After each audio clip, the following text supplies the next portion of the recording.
नमस्कार आपण मानक स्वागत करछु धर्मरक्षा को दर्शक बंधु आपण मानक मन रे जेतले रथयात्रा विषय आस्तिबो निश्चय आपण को श्रीक्षेत्र पुरी रे रथयात्रा विषय रे मने पड़िथिबो किंतु आपण माने जानि चंती कि भुवनेश्वर रो शैव पीठ लिंगराज रो मध्य रथयात्रा पालन करा जाय एवं बहुत धूमधाम रे पालन करा जाय काहे कि रथयात्रा पालन करा जाय यार विशेषत्व कोन रहिछि महात्मा कोन रहिछि आज आम सहित से विषय आलोचना करिया पे अछंती लिंगराज मंदिर रो जने युव सेवायत मौसुम बड़ू जहाँकठू आमे संपूर्ण शुणा कि लिंगराज मंदिर रे कौन पाई केमिति काहे कि रथयात्रा पालन करा जाए। आगे आपन को स्वागत करछु धर्मरक्षा। जय लिंगराज।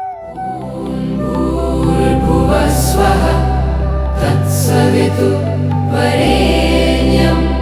भर्गो देवस्य धीमहि धियो यो नः प्रचोदयात्। स्वः तत्सवितुर्वरेण्यं भर्गो देवस्य आम धीमहि उड्र देश उत्कलीय परंपरा अनुसार वर्षक 12 मासरे 4टी रथयात्रा देखा मिलता है।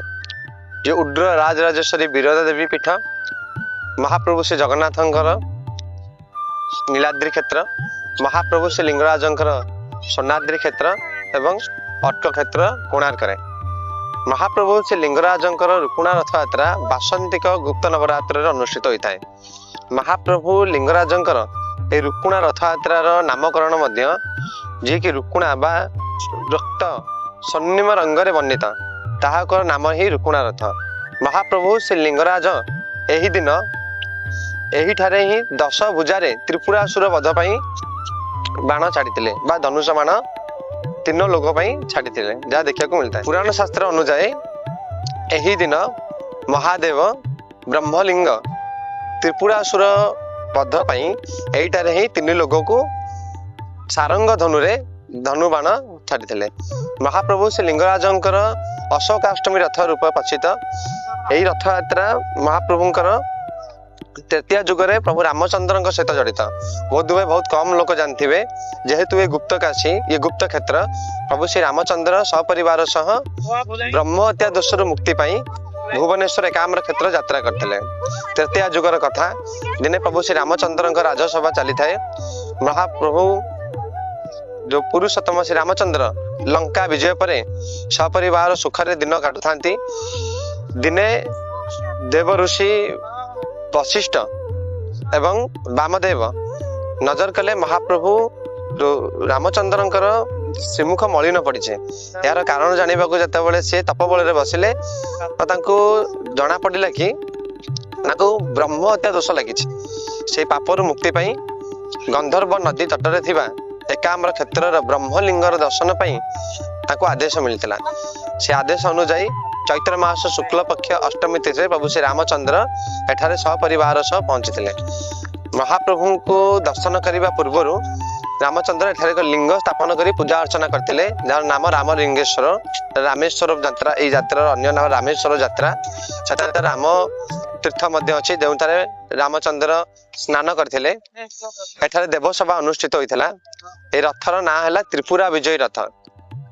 ए रथ अणलेउटा आपन कही रखुचु। यही रथयात्रा 5 दिवसीय रथयात्रा चैत्र मास शुक्ल पक्ष अष्टमी तिथि द्वादश पर्यंत यह यात्रा अनुष्ठित होता है। यही रथरे श्री चंद्रशेखर लिंगराज प्रतिनिधि दुर्गा देवी जे कि भुवनेश्वरी माँ एवं ए क्षेत्र पालक श्री पुरुषोत्तम दोल गोविंद यात्रा करथांती। ए रथर ध्वजा है वृषभा ध्वज।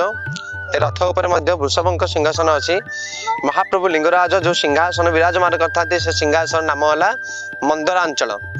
ए रथर 4टी घोड़ा है 4टी वेद। ये एकमात्र सनातन रथ जो रथर सारथी निजे वेदपति ब्रह्मा।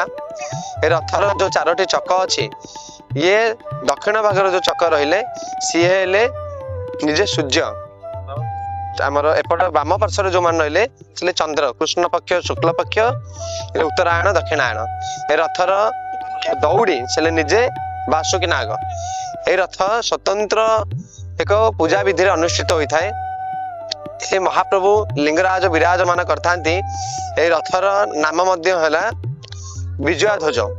ଏ ରଥ ଉପରେ ବସିଲେ ବିଜୟ ସୁନିଶ୍ଚିତ ବୋଲି କୁହାଯାଇଥାଏ। ପୌରାଣିକ କଥା ଅନୁସାରେ ମହାପ୍ରଭୁ ରାମଚନ୍ଦ୍ରଙ୍କୁ ଦର୍ଶନ ଦେଇ ଏଇଠାରେ ତାଙ୍କୁ ବ୍ରହ୍ମହତ୍ୟା ଦୋଷରୁ ମୁକ୍ତି ଦେଇଥିବେ। ତ ଆଜି ପର୍ଯ୍ୟନ୍ତ ମଧ୍ୟ ସେଇ ତିଥି ନକ୍ଷତ୍ରରେ ଏଠାରେ ଅଶୋକାଷ୍ଟମୀ ଯାତ୍ରା ଅନୁଷ୍ଠିତ ହୋଇଥାଏ। ଦୂର ଦୂରାନ୍ତରୁ ଭକ୍ତ ଆସିଥାନ୍ତି ଆଉ ଲିଙ୍ଗରାଜଙ୍କୁ ଅଶୋକା କଢି ଚଢାଇବାକୁ, ପରିବାରରେ ବ୍ରହ୍ମହତ୍ୟା ଦୋଷ ନ ଲାଗିବା ପାଇଁ। ଏକାମ୍ର କ୍ଷେତ୍ରରେ ଏଇ ଯାତ୍ରା ବହୁତ ଧୁମଧାମରେ ପାଳନ କରାଯାଇଥାଏ। ଯେହେତୁ ଲିଙ୍ଗରାଜ ହେଲେ ଅଦ୍ୱିତୀୟ, ତାଙ୍କ ରଥ ମଧ୍ୟ ହେଲା ଅଦ୍ୱିତୀୟ। ସୋନାଦ୍ରି ମହାଦେବ, ଏକାମ୍ର ଚନ୍ଦ୍ରିକା, ଏକାମ୍ର ପୁରାଣ, ଲିଙ୍ଗ ପୁରାଣ, ଶିବ ପୁରାଣ ଉତ୍ତରାଖଣ୍ଡରେ এই ରଥ ଭାଗରେ ରଥ ବିଷୟରେ ଆପଣଙ୍କୁ ଜାଣିବାକୁ ମିଳିଥାଏ। এই ରଥରେ ସମସ୍ତ ଦେବାଦେବୀଙ୍କ ଅଂଶ ରହିଥିବାରୁ ଏ ରଥର ନାମ ହେଲା ଦେବ ଦଳନ, ଦେବତାଙ୍କ ଦଳନ ମାନାଯାଇଥାଏ। এই ରଥ ବିଶ୍ୱାସ କରାଯାଏ ଆଗରୁ କିଆରୀରେ ଗଡ଼େ ଏବଂ ଆଜି ପର୍ଯ୍ୟନ୍ତ ମଧ୍ୟ ଅସୁର କିଆରୀ ଅଛି। ଏ ରଥ କିଆରୀ ଦେଇ ଯାଇଥାଏ ଏବଂ ଅସୁର ବଧ ପାଇଁ ଏକ ପୂଜା ଅନୁଷ୍ଠିତ ହୋଇଥାଏ। ଚତୁର୍ଦ୍ଦଶୀ ଦିନ, এই ଶୁକ୍ଳପକ୍ଷ ଚତୁର୍ଦ୍ଦଶୀରେ ଶ୍ରୀ ଲିଙ୍ଗରାଜ ମହାପ୍ରଭୁ ସ୍ୱ ମନ୍ଦିର ପ୍ରତ୍ୟାବର୍ତ୍ତନ କରିଥାନ୍ତି। ଯେପରି ପୁରୀରେ ନୀଳାଚଳ, ନୀଳଗିରି, ନୀଳାଦ୍ରି ହେଲେ ସ୍ୱର୍ଣ୍ଣାଞ୍ଚଳ, ସ୍ୱର୍ଣ୍ଣାଦ୍ରି, ସ୍ୱର୍ଣ୍ଣଗିରି। ତ ଏଇ ଯାତ୍ରା ନାଁ ହେଲା ସ୍ୱର୍ଣ୍ଣାଦ୍ରି ବିଜେ। ଏଇ ଦିନ এই ରଥଯାତ୍ରାର ଶେଷ ପର୍ଯ୍ୟାୟ ଅନୁଷ୍ଠିତ ହୋଇଥାଏ, ଯାହାକୁ ଦାମନକ ଚତୁର୍ଦ୍ଦଶୀ ଭାବେ ହୋଇଥାଏ। ମହାପ୍ରଭୁଙ୍କର ସେଇଦିନ ମହାଦୀପ ଅନୁଷ୍ଠିତ ହୋଇଥାଏ। এই ରଥଯାତ୍ରା ଆମ ଓଡ଼ିଶାର 12 ମାସ 13 ପର୍ବ। ଲିଙ୍ଗରାଜଙ୍କର ହେଲା ଏକ ସ୍ୱତନ୍ତ୍ର ଚତୁର୍ଦ୍ଦଶ ଅଧ୍ୟାୟ, ଚତୁର୍ଦ୍ଦଶ ଜାତ।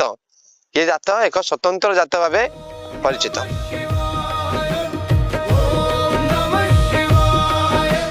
हर हर भोले शिव शंभू, हर हर भोले शिव शंभू, हर हर भोले शिव शंभू, जय जय शिव शंकर शिव शंभू, हर हर भोले शिव शंभू। ତେବେ ଦର୍ଶକ ବନ୍ଧୁ, ଆପଣମାନେ ଶୁଣିଲେ ଆମକୁ ଯୁବ ସେବାୟତ ମୌସୁମ ବଡ଼ୁ ଭାଇ ବିସ୍ତୃତ ଭାବେ କହିଲେ ଲିଙ୍ଗରାଜଙ୍କର এই ରଥଯାତ୍ରା ବିଷୟରେ। ଆମେ ବର୍ତ୍ତମାନ ଲିଙ୍ଗରାଜ ମନ୍ଦିର ସାମ୍ନାରେ ଅଛୁ। ଆପଣମାନେ ଦର୍ଶନ କରୁଥିବେ ଲିଙ୍ଗରାଜ ମନ୍ଦିର ଏବଂ ଆପଣମାନେ ଯାହା ଏଇ ଯେଉଁ ପାରମ୍ପରିକ ରୀତିନୀତି ଅଛି ଏବଂ ରଥଯାତ୍ରାର ଉଦ୍ଦେଶ୍ୟ ସବୁ କିଛି ବଖାଣିଲେ ମୌସୁମ ବଡ଼ୁ ଭାଇ।